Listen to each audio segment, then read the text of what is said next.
And I think this is now the highest rated opponent we faced. So they play knight c6. We're just going to treat it like it's a normal position. We're going to play knight f3. So this is an invitation to the king pawn opening. Now we'll play d3, I believe. We want to play d3 first in case d5 is ever played. We can take it. We should always take it. Just got to remember that. Just take the pawn. Because last time I didn't, and there were actually just huge problems with that. Because I was too insistent on trying to get some sort of play with like a King's Indian defense style position where they get a pawn to d4 and a pawn on c5. But it's not necessary. So I'll just take. Go bishop g2. Just continue on with our development. And I think we're happy. Nothing to complain about. Castles. Cool. So we've completely developed our king side already, which is great. And we will continue to improve further. And I think the way we do that is by playing knight d2. Do we develop the bishop first? I don't think we do in this scenario. And this is aimed towards making e4 look like a good move, but not being one. e4 would be a mistake because we can actually play rook e1, pin the pawn to the king, and I think just win the pawn. So do we go rook e1 here? Trying to win the pawn. This might force some sort of bishop d6, and I don't think they'd be happy with that. But the problem is the rook on f1 is a piece we're happy with too, right? Because rook e1, then we start seeing knight g4s pop up, and of course we're fine. We do have rook e2,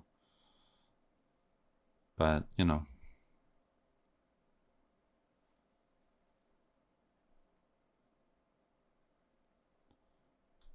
And I think we should take that as a learning lesson. Let's play rook e1 and try to find out what happens after knight g4, rook e2. And we can have solace in the fact that we do have this as a response. This actually pops up a little bit in the Ruy Lopez, where you play rook e1 and then your opponent makes a move like knight g4 where it doesn't really do anything because you always can defend it with rook e2 and maintain your development. So now knight c4 attacks the queen and the pawn, and I think just wins the pawn. And this is a very bad pawn to lose. There's two ways to do it. There's knight takes e5 and there's knight c4. Knight takes e5, knight takes e5, and then I have knight c4 attacking the queen and the knight. This looks very good. I don't hate that. I'm just worried of some sort of like bishop takes f2 tricks. King takes and like knight g4. Check.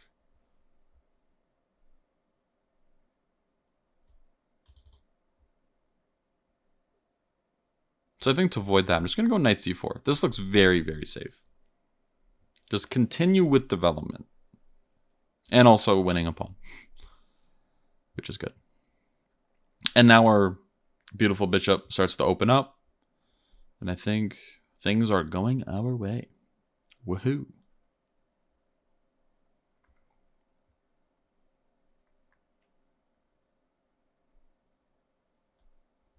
Yeah, so the dream scenario is just to open up that g2 bishop. And as an e4 guy, the light square bishop is very important for us. Knight takes e5 now. I'm attacking c6. They can castle. Maybe that's not a bad idea. But we still do damage their structure in a very significant way. With d4 and also c3 coming. So we're up a pawn. Their pawn structure is worse than ours. This is actually just close to winning at this point. So I'll go c3, and we're just going to play against this bishop. Right? So do we go a5 here? Or do we go d5? Wait, we can't go d5. Why was I thinking? Oh, you know what? I do have knight h4 though, which has another threat in mind. And that threat is that we don't really want to take HA, do we? Maybe I shouldn't have allowed this with c3. Maybe that was too slow. Maybe I should have played c4, going for more activity. But then they could still play c6 and then d6.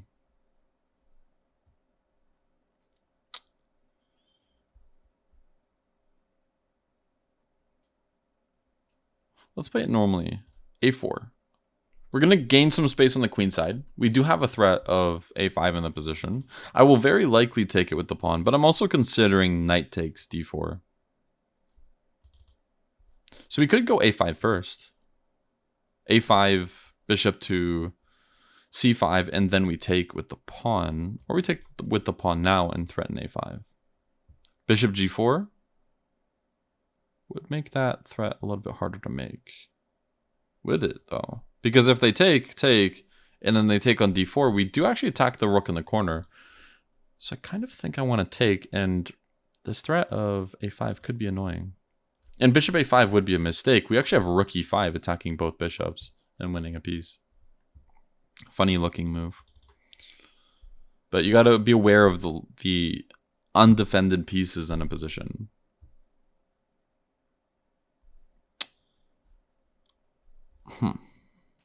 They're putting up some good pressure here. This is a very good move from them. I don't know how happy I am now. Let's continue on with development. I'm looking at bishop f4 just to target c7 a little bit. I would go bishop e3, but the problem is they always want to blockade. Don't they? Also, h3 is coming up in my head because if I can play h3 and then knight h4, I'm a little happy kicking the bishop to maybe a place it doesn't want to go.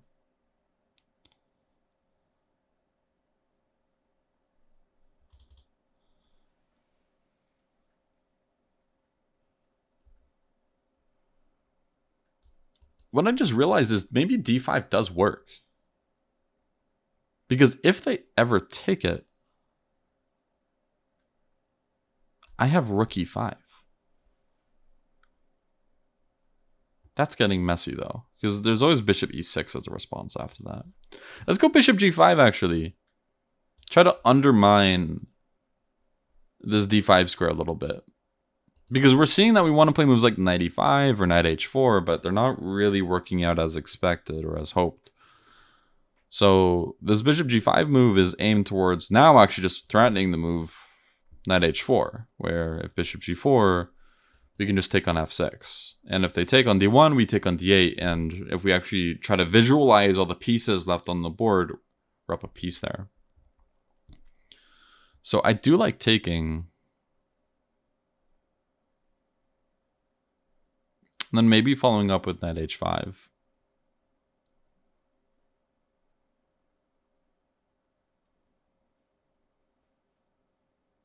Or knight h4, my apologies. Or do I not do that? h6, yeah, I think we should take. Give up the bishop pair temporarily. And now d5 feels wrong. It opens up their bishop. I feel like I misplayed that because of that exact scenario there. But I do like knight h4. If we can get that bishop. Knight h4, if they go rook d8, we actually might just go queen f3. And our goal is we might just give back the pawn, but try to double their structure or potentially win a piece if they're not careful. I like that. Let's go knight h4 here. They're not in time to take on d4. We take on f5. And unfortunately for them, they'd be losing a piece. So knight h4 is very, very tactical. We're also threatening the rook in the corner, but not quite immediately. I'm a little bit less interested in taking because if we take, we do weaken our light squares. That's one thing we have to be worried about with this kingside fianchetto. Let's see how they play.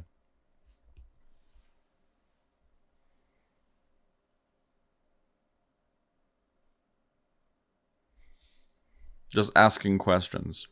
And the good part about this run is, since I'm new to the King's Indian attack, like this is pretty much my first experience with it. I did play King's Indian defense a lot, but since I'm new to this opening, this is great practice for when we get to the higher levels. We already kind of have these move orders worked out. Right now we're just focusing on playing normal moves, making sure we're not making huge theoretical mistakes or anything. But nothing crazy. So I think what we could do here is we could take on A8 and then go Queen F3. And the problem for them is the rook on A8's hanging. So they're not really in time to avoid the trade of queens. And if we trade queens in a position like this, this is very bad for them. So I'm going to take on A8. I think this wins. And for if we get to around like 1800, I don't know how I'll be able to hold up against 1800s. I think this opening should be fine. People stronger than me have played it, but we'll never know until we get to that level. So Queen F3, this defends our bishop and the threat on F2. So if they want to take on F2, we can just take with the queen, and they would actually just go down a piece there. If they take on A8, we can actually just take back first with check, go back to F3, and we're extremely happy. Offer the trade of queens. Right now we're threatening to trade queens, go bishop G2, and game's over. Game is over. But right now I think it's fair to say the game should be over just because we are up a full rook at this point.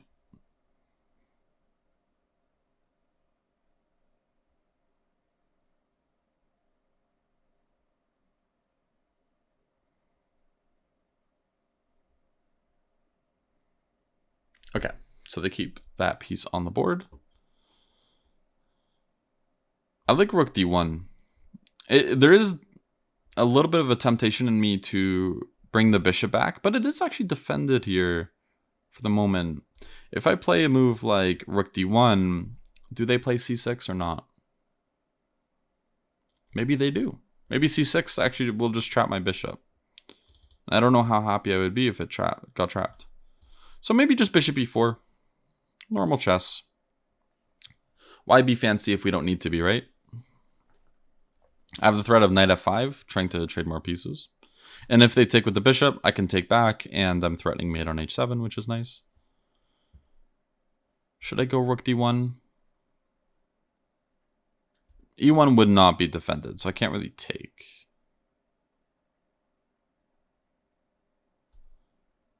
Let's bring this rook to d1. If they take, I'm just going to go rook b1.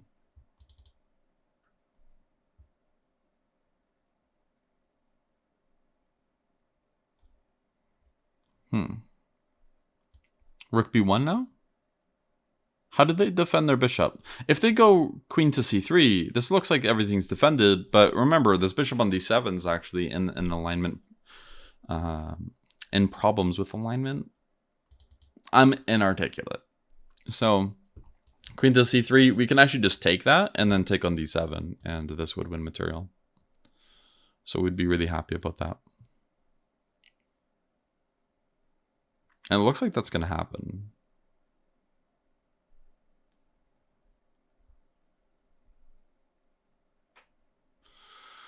We have to see, don't we?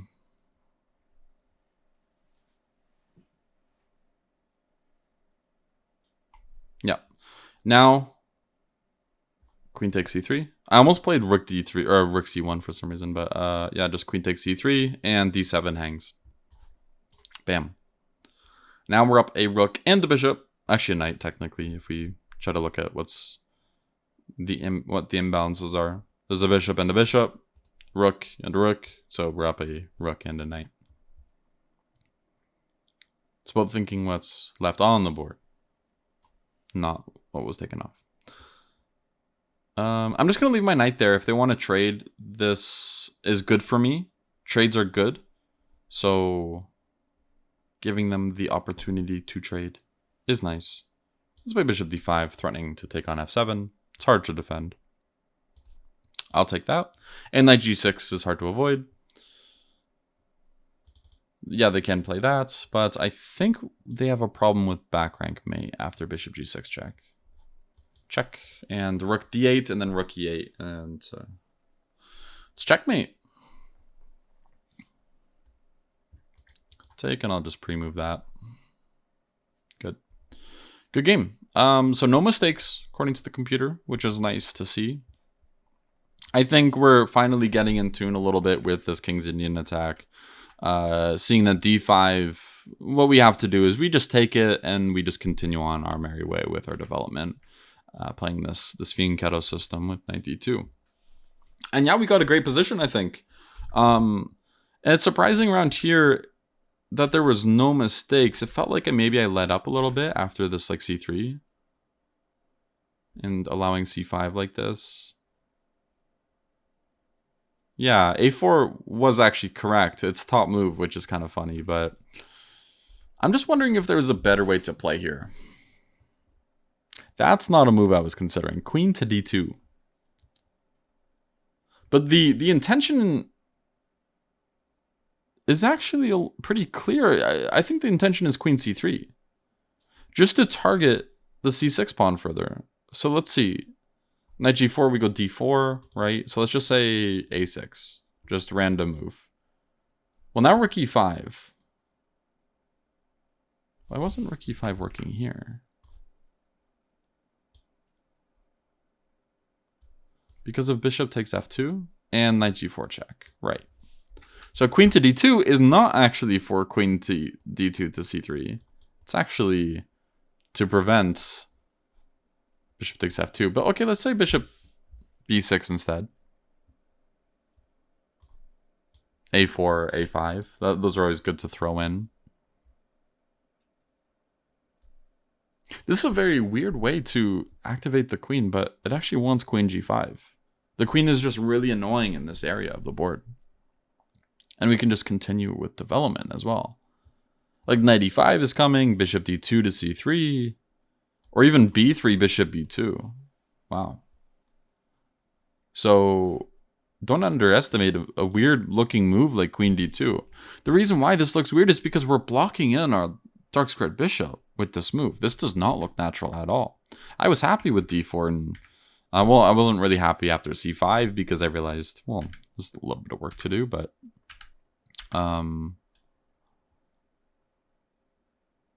yeah, it could have actually turned out a lot worse here. Okay. Bishop g5, it's asking for knight e5. That was something I did mention, I believe. But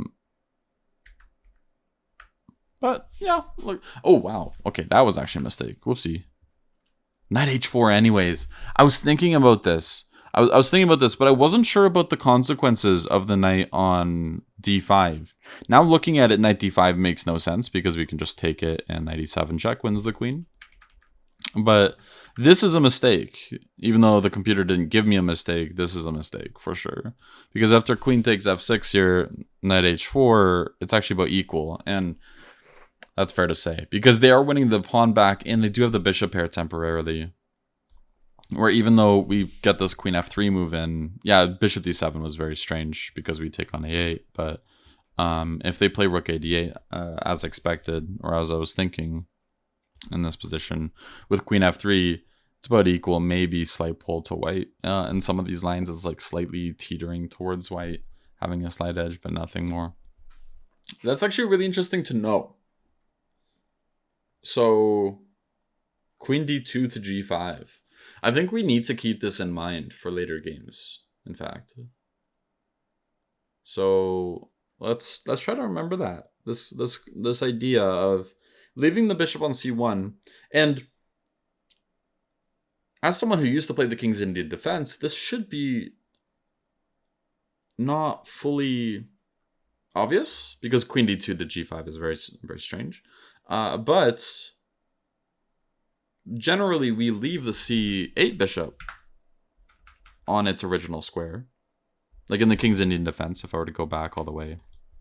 And you play the King's Indian defense. I can't play d4 for some reason, but we'll just ignore that. But in the King's Indian attack, well, why would it be much different? We just leave the bishop on c1 in these lines, and it's very happy there. So no reason to play bishop g5 and taking on f6. I do want to be careful in the future with playing c3, d4. The moves felt a little unnecessary and things got opened where they had the bishop pair. So that's my takeaway from this game. That was the big mistake. But overall, an instructive one to play.